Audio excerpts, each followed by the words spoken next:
Que drama, né, gente? Quantas dúvidas, né? Esperar que sejam realmente esclarecidas, né? Como foi pedido pelo Ministério Público. Nesse caso aí, que nós exibimos na matéria, especialistas apontam que Joyce teve direitos negados. Para entender melhor essa situação e quais os direitos das grávidas em trabalho de parto, nós vamos conversar com o advogado Juliano Pessoa. Existe uma lei que dá direito a acompanhante, né, durante o parto, né? Exato. Bom dia, Gilvan. Bom dia quem nos assiste. E veja, Gilvan, essa lei existe desde 2005. Nós estamos em 2023. Então, ou seja, é inconcebível, é inaceitável que nos dias atuais a gente ainda assiste esse tipo de situação, de instituições hospitalares com conhecimento de causa, né, porque eles têm ciência disso há anos, neguem, ou seja, retirem o direito dessa gestante de estar à sua livre escolha com o acompanhante que ela melhor entender que deve estar com ela naquele momento. Não precisa, inclusive, de ser parente. Pode ser o marido, pode ser a mãe, pode ser um irmão, pode ser qualquer pessoa de sua confiança. Isso é direito de todas as gestantes no nosso país. Uma lei que reitera isso também, não é isso? Exato. Aqui, inclusive, nós temos duas legislações estaduais, tá, aqui em Alagoas, que complementam essa lei federal, que trata de um parto humanizado, ou seja, que toda gestante aqui no nosso estado tem direito assegurado a um parto humanizado, a ser tratada com dignidade, com cuidado, com o zelo recomendado por todas as normas que tratam desse caso. E existe uma outra legislação que trata sobre o direito, inclusive, Giovana, das pessoas poderem ser assistidas durante todo o período de trabalho de parto, parto e pós-parto, por uma profissional de doula, né? Então, ou seja, e vale ressaltar, o fato de existir uma presença de uma profissional não elimina o direito ao acompanhante, tá? São complementares. Ela tem o acompanhante, mais essa profissional, se for o caso. Agora, isso se configura violência obstétrica ou não? Sim, Gilvan, sim, isso é um tipo de violência obstétrica, né? Então, ou seja, qualquer tipo de agressão, seja verbal, seja psicológica, seja física, isso é considerado violência obstétrica. Se a gente analisar casos como esse, que nós assistimos na matéria, vários direitos, várias normas foram violadas. O direito à informação é direito da gestante, ela saber o que está acontecendo, como é que será dado o seu procedimento de parto. As informações não podem ficar obscuras, sem que a paciente tenha ciência do que está acontecendo. Vale ressaltar que isso é um momento de bastante fragilidade, inclusive emocional, dessa pessoa. Então, ou seja, ela precisa receber todo o acolhimento recomendado pelas normas que norteiam esse caso, e a gente não pode conceber que profissionais da área deixem de prestar essa assistência adequada que a legislação prevê no nosso país. Um momento tão sublime, né, de fragilidade ao mesmo tempo, né, que a mulher está tendo no trabalho de parto, é necessário que ela se sinta segura. Eu acho que mexe com a segurança dela, né? Envolve muitas emoções ali ao mesmo tempo, né? A chegada de um filho. Então, no mínimo, ela deveria ter tido garantido a presença de uma pessoa do seu lado. E ressalto, Gilvan, em casos onde há algum tipo de dúvida do que aconteceu naquele momento do parto, a presença desse acompanhante serviria também para clarificar algumas informações, porque ele estaria ali durante todo o período acompanhando o que é que aconteceu, a forma que aconteceu, então não restaria dúvidas do que aconteceu dentro da sala, porque infelizmente foi retirada dessa pessoa o direito de estar ali com seu acompanhante, que ressalto mais uma vez, regulamentado no país há anos.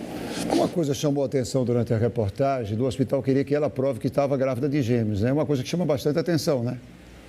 Exato. Então, veja, Gilvan, na realidade, assim, eu acho que o hospital, a instituição é que terá que demonstrar e provar vários e vários fatos e informações que estão contidas aí, não só no prontuário médico, como nas declarações da própria instituição. Naturalmente, a gente são fatos graves, né, que foram reportados. A polícia já está investigando o caso concreto.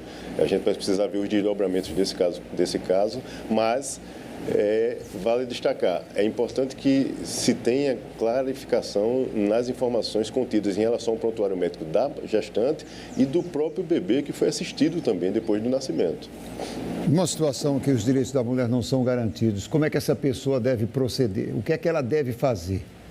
Olha, Gilvan, é importante que ela busque as instituições, né? Ela pode buscar a própria ouvidoria daquela instituição, ela pode buscar o Ministério Público, ela pode chamar até a polícia num caso desse, porque, ou seja, é um direito previsto em lei federal que está sendo violado ali no caso concreto. Isso pode trazer um dano do ponto de vista, inclusive, psicológico, emocional. Já basta a fragilidade daquele momento, a ansiedade, toda a adrenalina, e ela ainda ser impedida de repente ter consigo uma pessoa de sua confiança para assisti-la, para dar um conforto maior. Então, ou seja, ela pode buscar ajudas de várias formas.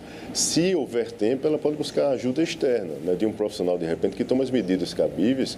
Durante a pandemia, para você ter ideia, nem neste período da pandemia houve esse tipo de situação, não era permitido.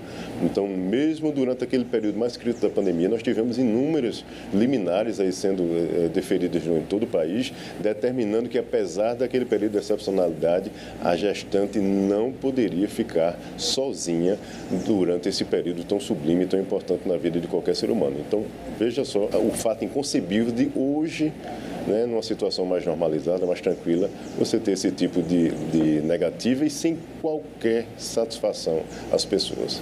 A gente já falou outras vezes aqui sobre violência obstétrica aqui no Bom Dia. Já falamos algumas vezes sobre temas diferentes em relação a isso, mas pela sua experiência, as mulheres têm conhecimento disso? É necessário se falar mais isso? É necessário se conhecer mais a lei? Eu acho que, inclusive, Gilvan, até o poder público, né, até o governo deveria, de repente, estimular mais essas campanhas de informação, né, para a população. Essa matéria em específico, em algum momento ali, a paciente falou que houve estimulação para aquele parto. Isso é vedado nos dias atuais. Esse tipo de utilização de algum tipo de medida farmacológica deve ser precedida do consentimento daquela paciente. Não pode ser feito de qualquer forma. Para você ter ideia, nós temos uma pesquisa feita pela Fiocruz aqui no país, intitulada Nascer no Brasil. Ela já está no segundo momento de coleta de informações, pegando 2020 e 2022, mas nós temos um anterior, que demonstrou, Gilvan, que mais de 56% das pessoas, por exemplo, aqui no nosso país, eram submetidos ao procedimento de parto cesariano sem ter sequer a tentativa de um parto normal.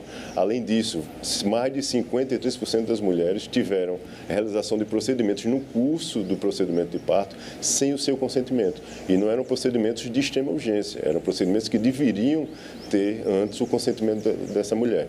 Então, veja, são situações inúmeras que ainda acontecem hoje em dia e que a gente não pode, de fato, tolerar de maneira alguma. Juliano, muito obrigado, pelas explicações e orientações, né? Nesse momento que a gente mostrou a reportagem, num momento tão sensível, né? De um drama muito grande, um drama familiar, que é a perda de um bebê e a família, como se encontra hoje. Muito obrigado mais uma vez, viu? Eu que agradeço, Gilvan, a satisfação, estarei sempre à disposição. Bom dia. Bom dia, bom trabalho.